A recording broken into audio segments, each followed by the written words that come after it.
Hi everyone, this is Leanne from Atlas. I wanted to chat with you about a couple things that you can do to make yourself more comfortable while you're driving to make sure that we keep you healthy for the long run. The first thing is that I notice a lot of people, especially taller folks, who are driving with their knees way above their hip height. It's hard for me to get to because I'm pretty short, but if you imagine that my knee is above my hip here, what most people are going to naturally do is they're going to kind of tuck that tail underneath them, and now they're sitting on their tailbone instead of when you're sitting up tall and you're sitting on your sit bones, or those big bones at the back of your thighs or your butt cheeks that are designed to be sat on for long periods of time, whereas our tailbone gets irritated with long amounts of pressure. The other thing is when we sit with that position with our knees above our hips, what happens is we round out that low back, which is a consequence of that tucking that tail position. And as you notice, as I round my low back in the seat, what's going to happen over time is that I'm going to get more pressure on the discs in my low back. And you know, when we talk about doing that for years, decades on end, that can really add up over time. And that might be something that you notice is kind of a hindrance to your ability to drive long periods or sit long periods, is that your back gets stiff. And so sitting with a little bit more neutral spine position is going to feel more comfortable over the long run, and it's also going to help prevent injuries.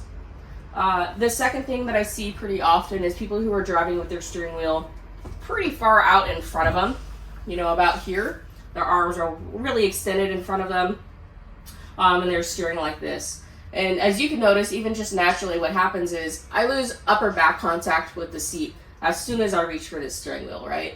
And so my back is no longer getting the support that it should be getting, and my shoulders are now doing a lot of extra work. If you take the analogy of trying to hold something heavy out in front of you with your arms all the way extended, you're not going to be able to hold it for nearly as long as you will if you bring that in nice and tight to your body, because it's a lot easier on the shoulders. So really thinking about bringing that steering wheel in as close as you can get it so that my upper arms are relaxed against my side, my elbow is bent about 90-degree angle, and then that way I can steer in here, and it's going to be a lot easier both on my shoulders as well as my back over time. I'm sure you all know from training, but trying to avoid that big single arm steer as well is going to be a lot easier on the shoulders over time. So going to the seat adjustments themselves, the first thing that I always recommend you adjust is the seat height. Like I was talking about in that first part of the video, adjusting the seat height is going to dictate everything else, and it's also going to make the biggest difference in making you more comfortable. So what you're looking for is when your feet are flat on the floor, my knees are about a 90-degree angle. Could even be a little bit bigger than that, you know, 100 degrees or so, where my hips are slightly higher than my knees. For the same reason that's going to help me keep that nice back posture over time, and I'm not sitting in that tucked tail position. Going along with that, setting your seat tilt is going to be really helpful. That's going to be these two big black knobs, one on either side.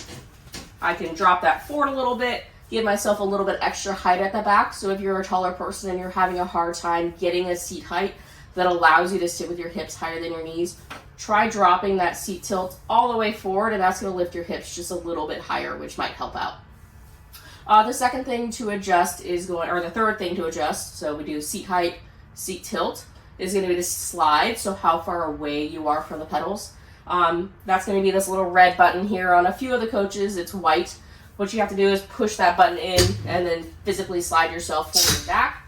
And what you're looking for with that adjustment is that if I push here and I can keep my right hip engaged into the seat back, that's great. That means we're getting good support from the seat.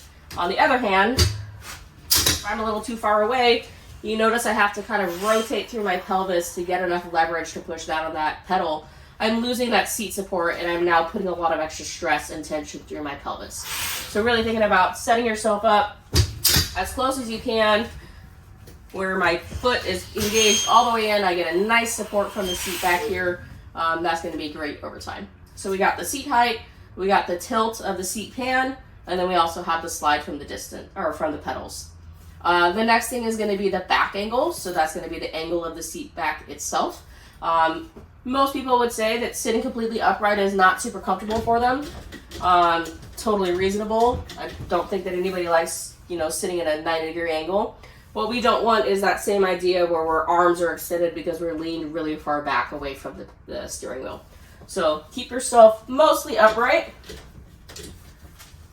Maybe even a little bit more. so that you feel like you have good support from the back. You're easy to reach on the steering wheel here, and you're not feeling like it's crushed up against you. Okay. Then the next thing is going to be the air bladders. Those are going to be the low back support in the seats. There's 3 of them from the front to the back. It goes low, middle, high. So for those of us who are a little bit shorter, that front one is probably going to fit us the best. People who are a little bit taller, that back one might fit us the best. For some people, it might be a combination of 2 or 3 of them. You just got to play around with it and figure out which one fits you best. The next thing is going to be the headrest. You just pull it forward or back. It's not really a rest. You're not going to sit here with your head up against it for the whole shift. But it is a good reminder of what upright is. So as you're sitting here and we all get a little bit tired during the day and we start to kind of slump forward, you can take a second, reset yourself back up against that headrest. Okay, so I don't want you to think about it as a headrest necessarily, but more as a reset position. The second to last thing is going to be the seatbelt height. There's this little black knob here about midway up most of the seat backs. You just roll it clockwise to raise it up, counterclockwise to drop it down. And what you're looking for there is that it's sitting across that shoulder and not up in her neck or off to the side. And then the last thing is going to be the steering wheel. Maybe the most important thing, since you need it to drive pretty regularly. There's going to be a knob on the left-hand side here. If you push it down, that'll telescope it in and out. If you pull it up, that'll tilt it forward and back. What you're looking for here is just to be able to get those upper arms nice and relaxed at your body, and your forearms or your elbows bent, and that way you can do that nice underhand shuffle steering that you learn in training, and you can avoid that big arm circles, turn as much as possible when you're out making your turns in the real world. I hope that helps.